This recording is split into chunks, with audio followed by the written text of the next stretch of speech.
হুজুর আমাদের গরুটা অনেক ভালো হয়েছে, অল্প টাকায় গরুটা খুব ভালো পাইছি মাশাআল্লাহ। সব উপরওয়ালার মর্জি, তিনি চাইছেন বিদায়ী কিন্তু হয়েছে। এখন গরুটা কিনছে, ওই গরুর খাওয়ানোর মধ্যে বিষ মিশাই দিবি যাতে গরুটার না বাঁচে। আবার দেখ মহারা কেমনে কুরবানি দিন, আমার লগে টেক্কা না, যা ওই খামারের ভিতরে ঢোক, ঢুকতে গরুর খাওয়ানোর মধ্যে বিষ মিশাই দিলে। হ্যাঁ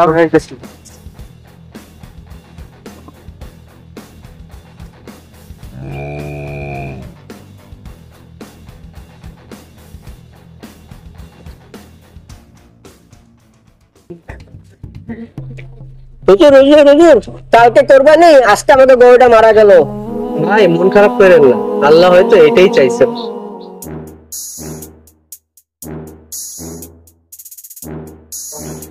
আগেই কইছিলাম আমারে লগে নেন, আমারে লগে নিলে এত বিপদ হইতো না।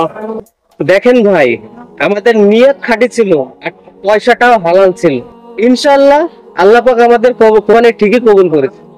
কুরবানির অর্থ হচ্ছে ত্যাগ, আর আমাদের বিশ্বাস আল্লাহ তাআলা আমাদের এই ত্যাগকে কবুল করেছেন।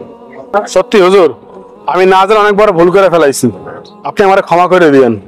আমি ক্ষমা করার কেউ না, ক্ষমা করার মালিক হচ্ছেন আল্লাহ, আর তিনি অত্যন্ত দয়ালু ও ক্ষমাশীল, তিনি ক্ষমা করবেন।